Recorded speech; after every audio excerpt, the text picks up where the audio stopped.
Halo teman-teman, selamat datang kembali lagi bersama saya Timo Nadeso. Oke teman-teman, hari ini secara khusus kita akan bahas tentang channel YouTube kembali ya teman-teman. Beberapa hari terakhir ini saya dikejutkan dengan penghasilan salah satu channel YouTube saya itu yang meledak ya, dapat sampai 1,5 JT. Teman-teman bisa lihat di sini. Saya aja bingung teman-teman, kok bisa ya penghasilan saya bisa segini ya? Padahal channel YouTube itu nggak terlalu banyak saya ngupload video. Bahkan jarang-jarang sekali teman-teman. Tapi secara khusus teman-teman saya akan bahas tentang seseorang di mana ini mempengaruhi channel YouTube atau YouTuber ini makin meningkat. Kenapa? Ada salah satu orang yang buka channel YouTube dan jumlah subscribernya itu meledak sekali. Dan ini mempengaruhi seluruh dunia buat datang lagi ke YouTube. Buat nontonin YouTube. Kenapa? Teman-teman tahu Cristiano Ronaldo CR7 buka sebuah channel YouTube. Hitungan jam aja jumlah subscribernya mencapai jutaan, bahkan miliaran ya teman-teman. Sekarang aku nggak tahu ya subscribernya udah berapa. Tapi ini mempengaruhi orang-orang buat datang ke YouTube kembali. Ya sebelumnya kan banyak sekali tuh yang mainan Facebook, mainan TikTok, mainan media sosial lainnya kan. YouTube ini seolah-olah kayak ditinggalkan teman-teman. Penonton saya aja yang jumlah subscribernya mencapai 700.000 teman-teman. Penontonnya tuh anjlok. Lihat aja teman-teman channel YouTube besar yang jumlah subscribernya mencapai jutaan, viewersnya cuma 1000 2000. Sakit nggak? Ini algoritma YouTube ini kayak terjadi perubahan teman-teman. Jadi kayak penonton kita itu kayak macet gitu kan. Nggak tahu yang naik itu jenis konten seperti apa. Tapi di sini yang menjadi catatan adalah menjadi pelajaran kita adalah teman-teman, pada saat kita bikin konten, kita jangan berhenti di satu tempat aja. Teman-teman harus pelajari kira-kira jenis konten yang trending itu seperti apa. Jadi teman-teman jangan mentok di situ-situ aja. Pada saat teman-teman sudah menemukan sesuatu, di situ kalau kita bikin konten model seperti itu bisa naik, teman-teman terus hajar, bikin konten-konten yang model seperti itu. Kalau perlu, teman-teman nyontek channel YouTube lain yang peningkatan viewersnya semakin meningkat. Jadi sekarang itu teman-teman jumlah subscriber itu tidak mempengaruhi viewers loh teman-teman. Kalau dulu subscribernya mencapai jutaan ya, viewers atau penontonnya itu pengaruh. Tapi kalau sekarang enggak loh teman-teman. Ada banyak sekali channel YouTube yang subscribernya itu hanya 1000 2000 tapi penontonnya luar biasa. Itu karena apa? Karena retensi dari durasi tonton video tersebut itu meningkat. Jadi buat teman-teman pada saat membuat video, kalau kita membuat videonya asal-asalan, durasinya terlalu pendek, sekarang itu tidak direkomendasikan. Sekarang yang direkomendasikan adalah kita membuat video yang durasinya lebih panjang. Lebih panjang tuh berapa menit, Mas? Kalau menurut saya pribadi saya lihat-lihat orang-orang tuh rata-rata membuat videonya itu minimal 8 menit, bahkan sampai 15 menit, sampai 20 menit. Itu penontonnya luar biasa. Tapi dengan durasi yang panjang itu, mereka tidak membuat konten sembarangan. Jadi isi kontennya memang benar-benar menarik. Kalaupun teman-teman membuat konten yang sederhana, paling tidak teman-teman orang kalau nonton video kita itu mereka bertahan. Kira-kira kalau contohnya nih teman-teman bikin konten mancing. Konten mancing kira-kira orang penasaran nggak? Kira-kira dapat ikan nggak ini? Nah, kalau teman-teman bikin konten tutorial, jangan kebanyakan basa-basi. Di awal teman-teman langsung targetin, bikin kontennya tuh justru di awal. 3 menit pertama teman-teman itu udah masuk ke tutorialnya. Jadi pada saat mereka nonton untuk sampai dengan akhir, paling tidak mereka tuh di 3 menit pertama mereka udah dapat ilmunya. Kalau di awal teman-teman kebanyakan cincong, kebanyakan ngomong doang, edukasinya nggak ada, tutorialnya nggak ada, mereka bakal skip.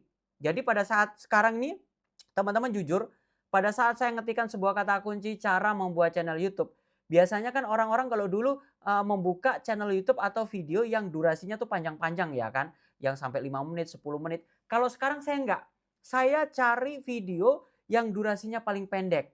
Kenapa? Itu adalah konten edukasi. Kenapa? Kita mau cari ilmunya langsung, gitu. Tapi beda lagi pada saat teman-teman bikin konten-konten hiburan.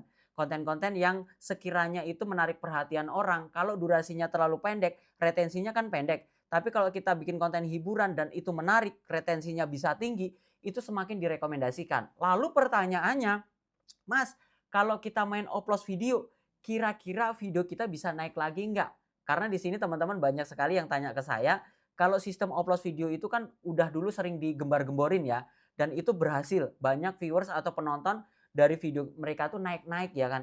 Apakah kalau sekarang ini masih ngefek? Nah teman-teman, pada saat teman-teman main upload video, usahakan jangan sampai kedeteksi. Usahakan teman-teman tuh jangan melakukan berulang-ulang dengan perangkat yang sama, dengan IP yang sama, dan itu bakal kedeteksi. Kalau kedeteksi teman-teman, bukan semakin meningkat, akun kita atau channel YouTube kita akan semakin buruk. Semakin buruknya seperti apa? Bukan semakin direkomendasikan pada saat kita ngupload video bagus, itu nggak disebarkan sama YouTube. Nah, di sini menjadi catatan buat teman-teman kalau main upload video atau pengen supaya rekomendasinya naik, teman-teman mainkan seperlunya aja. Kalau perlu pinjem handphone temennya, tonton satu kali, semuanya video kita tonton satu kali full durasi, kita tonton lagi videonya orang lain yang akun-akunnya besar atau viewersnya besar-besar, yang temanya sama, kita tonton 2, 3, 4 kali, kita ulang lagi. Dan itu bakal mempengaruhin. Tapi jangan diulang pakai akun itu lagi, besok pakai akun itu lagi pada saat kita ngupload video. Itu bakal kedeteksi. Karena apa? Yang nonton cuma itu-itu doang. Nah, itu yang pertama. Yang kedua, teman-teman jangan keseringan share ke media sosial. Contohnya ke Facebook, ke TikTok, atau teman-teman lewat WhatsApp ya kan, nyebar-nyebar. Pada saat mereka penasaran lihat thumbnail, lihat judul, dan mereka klik, tiba-tiba pada saat mereka nonton, videonya nggak menarik. Mereka baru nonton beberapa detik di skip.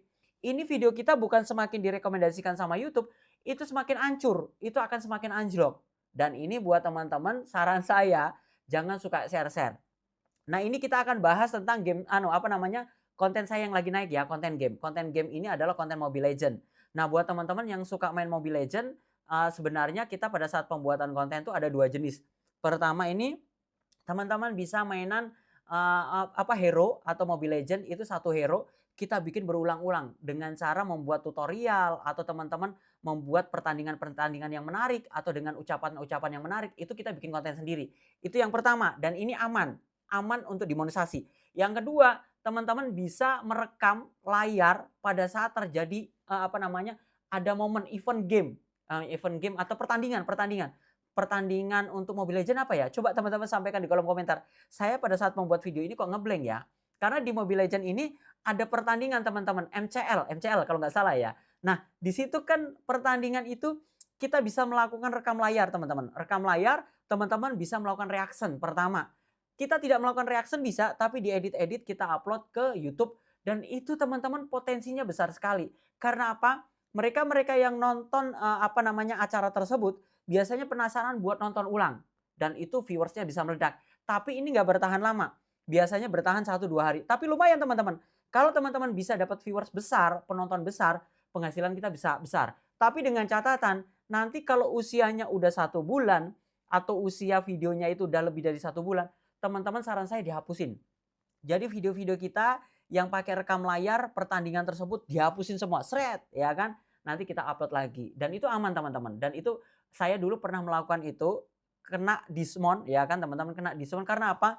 Karena saya tidak hapus sampai 4 bulan saya tidak hapus. Dan ini YouTube kayaknya kalau kita melakukan rekam layar sebuah pertandingan itu kan nggak terdeteksi duplikat video ya, melakukan re-upload tidak. Tapi kalau kita biarkan dalam jangka waktu yang 2-3 bulan ini kena dismount. Dan saran saya lebih baik apa? Kalau udah lama viewersnya udah nggak naik lagi, udah kadaluarsa mending dihapusin lagi aja. Nah, buat teman-teman ini catatan buat kita semua, gimana caranya supaya video kita semakin meningkat lagi. Dan teman-teman harus cari momen yang bagus.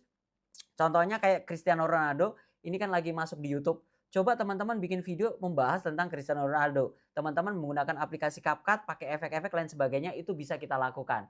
Dan buat teman-teman jangan patah semangat, saya yakin di YouTube ini potensi buat kita berpenghasilan, dapat cuan besar, itu masih terbuka lebar ya. Masih terbuka lebar. Dan saya sampai hari ini, saya masih membuat video-video untuk tentang YouTube. Bahkan edukasi tentang YouTube juga saya masih buat. Bahkan sekarang di YouTube ini ada yang namanya pusat afiliasi dan kita bisa affiliate di YouTube dan ini potensinya besar sekali karena apa? Di luar sana semua platform media sosial itu semua ada affiliate-nya dan di YouTube ini kabar gembiranya udah mulai dibuka. Oke, teman-teman, itu saja sharing saya hari ini. Semoga bermanfaat. Jangan lupa like, comment, dan subscribe dan sampai jumpa di video saya berikutnya. Sekian dan terima kasih.